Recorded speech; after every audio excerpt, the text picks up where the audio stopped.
asalaamaaleykum mbokk yi daleen ak jàmm ci seen xibaaru météo ngelaw li nag dana wéy di fës ci côte Sénégal waaye dana jeex ëllëg mbokk yi ci 6 heures du matin ëllëg ci 6 heures du matin nag ngelaw li dana dal bu baax ba dana mën a tax sax suñu mbokk nappkat yi ak ñëpp ñuy jëm wàllu géej mën a wéyale ci seeni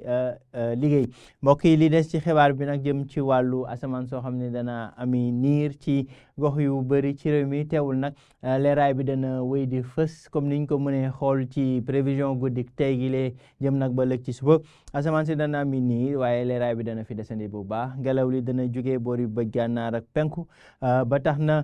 tàngaay bi dana fi desandi ca boori penku 20 degré ak juróom ba juróom benn la ñuy xaarandi ca Tambacounda Kédougou 20 degré jàpp 20 degré ak ñett ci diggu réew mi diggante Sine Saloum Bawol waaye tamit ca boori Casamance waaye tamit ca Fouta diggante Podor Matam ak boori Linguère mbokk yi ca boori sow foofee seddaay bi dana fa desandi rawatina ca Ndakaaru Thiès Louga jëm ba boori Saint-Louis température yi guddi gi nag dana dalee ci 10 degré ak juróom ñaar jëm ba juróom ñeent mbokk yi ëllëg ci diggu bëccëg gi mbokk yi ca alxames asamaan si dana leer bu baax jant bi nag moo fi gën a fës mbokk yi ngelaw li dana wéy di jóge diggante Mauritanie ci biir réew mi ba tax na nag tàngaay bi dana fi desandi bu baax rawatina ca boori bëj Saalum ak boori penku 40 degré comme niñ ko seetloo ci fan yi wees yëpp 40 degré jëm ba 40 degré ñaar la ñuy xaarandi ca boori Casamance rawatina sa boori Sédhiou Kolda waaye tamit ca Kédougou Tambacounda jëm ba boori Kaffrine ak boori Bakel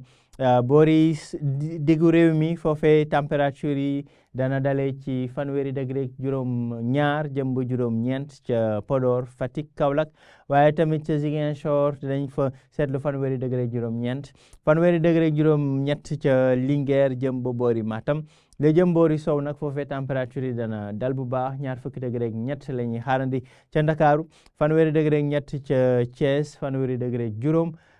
ñeent ba juróom diggante Ndar jàpp Louga ak boori Podor mbokk yi niñ ko gisee ci fan yi weesu yëpp daanaka tàngaay bi dana desandi bu baax ci biir réew mi rawatina bëj Saalum jàpp boori penk ci diggu bëccëg gi 40 degré ak lu teg lañ fay xaarandi guddi gi nag dana féex bu baax ca boori sow diggante Ndakaaru jàpp boori Thiès Louga ak boori Ndar waaye biir dëkk bi nag tàngaay bi moo fay desandi mbokk yi ngelaw li nag bi tàmbali woon daanaka